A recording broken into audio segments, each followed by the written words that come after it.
Invasão talibã ao Afeganistão. Olá, semana terminando e hora de a gente comentar os principais acontecimentos da semana, que começou com o Talibã entrando em Cabul e no Palácio Presidencial.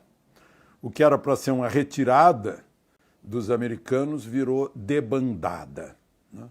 Lembrou muito Saigon em outros tempos.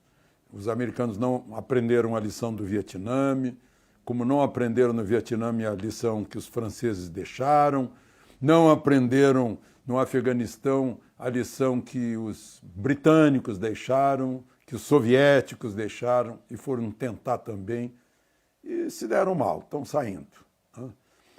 Estão mantendo ali aquele perímetro do aeroporto, mas se os militares tivessem ouvido os diplomatas lá no Afeganistão, certamente seria diferente, né? Não foi uma retirada como a que Churchill fez em Dunkerque, né? Foi desorganizada e, infelizmente, com perdas de vidas, o Talibã voltando a implantar um regime em que as mulheres não têm sequer cidadania, não podem exercer trabalho fora de casa, têm que usar a burca, né? A gente vê aí nas redes sociais execuções sumárias, terror no Afeganistão. A gente não entende a cultura de lá, está muito distante da nossa, né? A mistura da religião com o poder temporal, né? Enfim, os americanos se meteram lá e deixaram o país em pior situação do que estaria se não tivessem ido. Como aconteceu com o Iraque, como aconteceu com a Líbia, né? Essa intervenção que nunca deixou bons resultados. E não vai ter bom resultado no fronte interno para o presidente Biden, né? Porque, embora invasão, início de retirada, não tenha sido Biden, mas, enfim, a operação retirada ficou nas mãos dele. E a gente vê que já cai a aprovação da popularidade dele por causa disso. E a gente fica se perguntando, e o povo afegão como é que fica? Diálogo entre poderes. Bom, outro assunto importante da semana é a desarmonia entre o chefe do Poder Executivo e o Supremo, né? A última declaração do presidente em Cuiabá foi que está aberto, portas abertas para conversar, inclusive com o ministro Barroso, o ministro Alexandre de Moraes, o ministro Luiz Felipe Salomão, que é o corregedor da Justiça Eleitoral, né? E é muito bom que conversem, né? Houve contatos, o emissário do presidente, o negociador político da presidência da República, ministro Ciro Nogueira, esteve com o presidente do Supremo, ministro Luiz Fux, que havia cancelado aquele encontro que os quatro teriam, né, os chefes de poder teriam, e foi conversar com ele. O ministro Luiz Fux se diz aberto à conversa, né? Pouco antes, no mesmo dia, havia ido lá o presidente do Congresso, presidente do Senado, senador Pacheco, né, Rodrigo Pacheco, propondo a mesma coisa. Então, fica no ar esse diálogo necessário. Talvez seja melhor até, não uma conversa, mas um desabafo entre eles, para desarmar os espíritos, né? Tirar a munição da arma, né?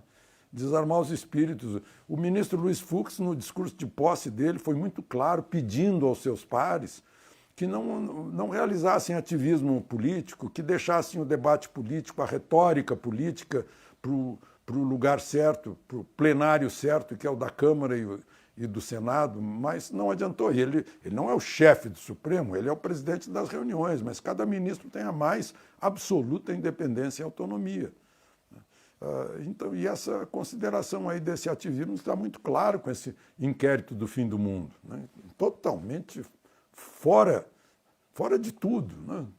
Incompreensível para um primeiranista de direito. E mais incompreensível ainda é o silêncio da maioria nesse caso. PEC da reforma eleitoral. Bom, e outro tema é mais uma lei eleitoral, né? A cada eleição fazem uma lei para a eleição e pobres dos candidatos e seus partidos que têm uma série de resoluções da Justiça Eleitoral, de leis, de acúmulo de leis dos vários anos, né? É terrível. Agora, interessante é que o eleitor, que é o mandante disso tudo, é de onde vem a origem do poder, não é consultado, não é perguntado, quer o quê, né? Eu até diria que o que foi recusado o eleitor entenderia melhor, que é o distritão, ou seja, significa o seguinte: São Paulo tem 80 vagas, 70 vagas na Câmara Federal, Brasília tem 8 cadeiras na Câmara Federal. Os 8 primeiros, os 8 com mais voto, né, do primeiro ao oitavo, estão eleitos. Mas isso o eleitor entenderia. Agora, não entende isso que um deputado que é eleito com 1 milhão de votos consegue arrastar a reboque mais 5 com 500 votos, 600 votos. Eu acho que o ideal seria, para isso, o voto distrital, o sistema distrital. Porque aí, cada distrito eleitoral elege o seu representante. Tem 5 candidatos no distrito, elege um. E ele está pertinho do eleitor. Não é aquela história, eu sou deputado por Minas Gerais. Aí ele recebe 3 votos no Triângulo Mineiro, mais 5 votos lá no Norte, mais 3 votos na Zona da Mata, e ele não representa ninguém, né?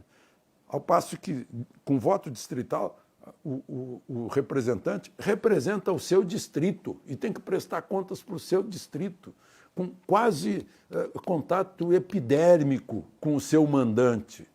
O mandatário e seu mandante. O mandante dá uma procuração para agir em seu nome através do voto, né? Bom, mas enfim, foi para o Senado autorizando coligação. Veja só, faz 4 anos votaram eliminando coligação. Agora votaram de novo os mesmos 15 partidos que votaram eliminando, exorcizando a coligação, agora fizeram o ritual de ressuscitar a coligação, né? É a coligação entre o pessoal se junta sem fisiologismo puro, para ter horário de televisão, para eleger mais gente, né? Deixando de lado a doutrina do partido ou ideologia. De repente, os extremos se encontram, né? Se atraem na coligação. E é um absurdo. Mas o presidente do Senado disse que coligação não vai passar pelo Senado. Então, esperemos. Máscaras em aglomerações. Pois é, e a torcida contra o presidente ficou também contra a Procuradoria-Geral da República, porque não viu crime, né? Porque entraram lá dizendo que o presidente tinha cometido crime ao aparecer sem máscara, né? Isso a gente vê toda hora, o presidente sem máscara. Só que a gente vai ver o Código Penal e diz que o crime é a pessoa, quem espalha uma epidemia, uma doença contagiosa, né? Não foi o caso, o presidente não estava com Covid, portanto, não contaminou ninguém, né?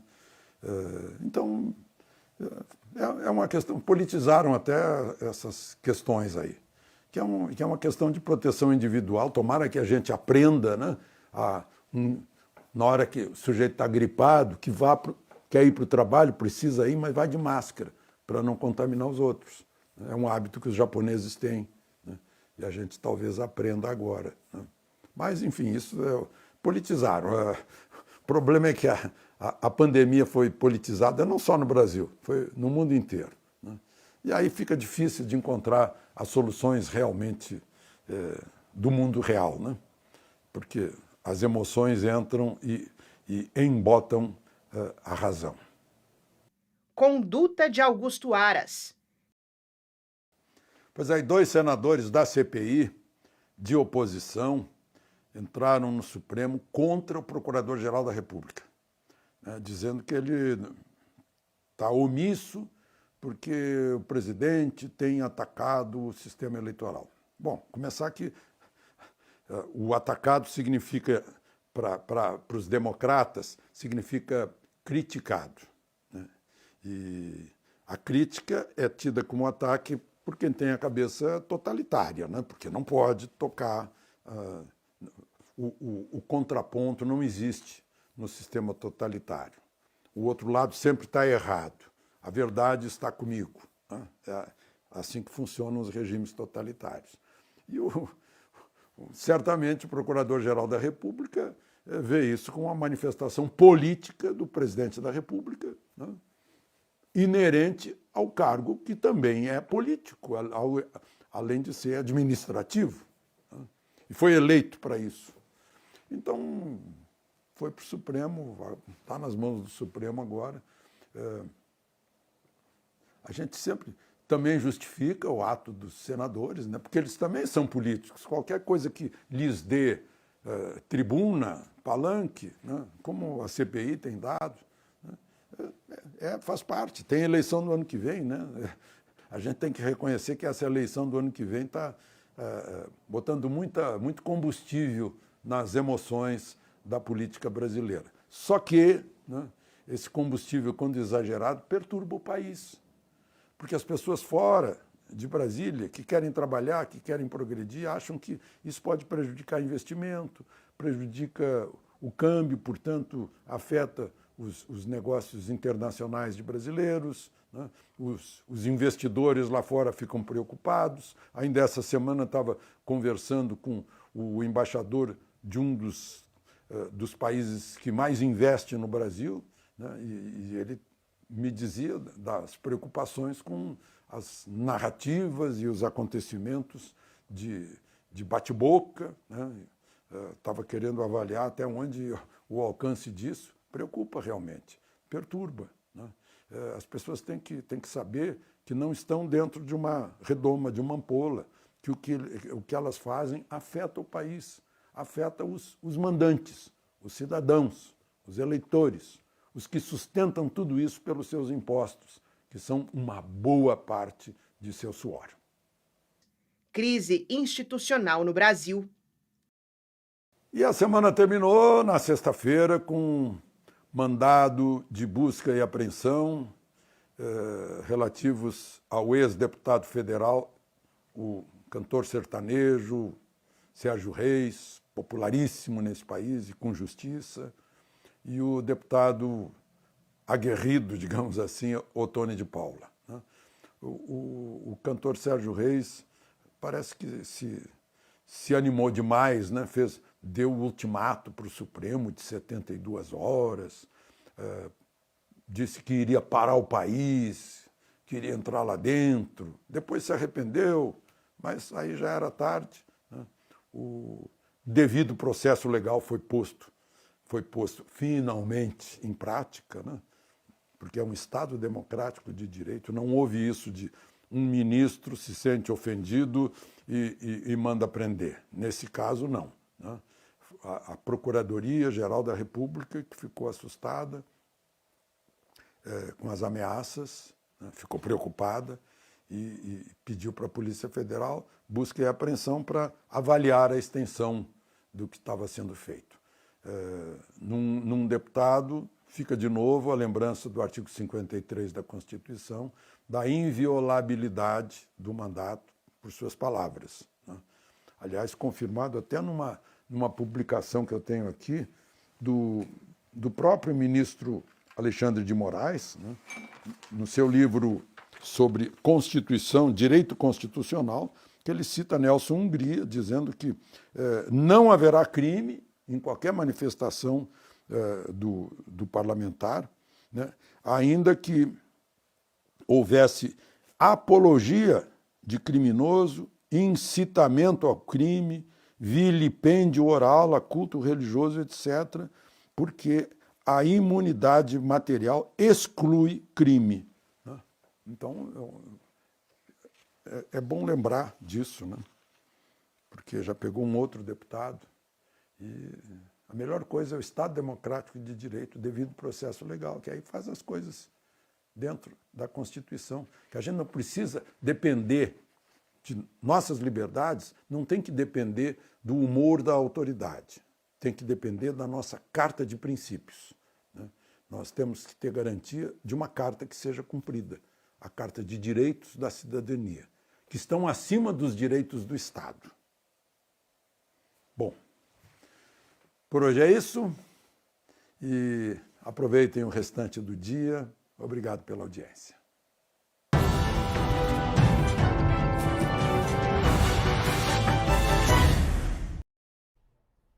As opiniões emitidas pelos comentaristas do quadro não refletem necessariamente a posição da CNN.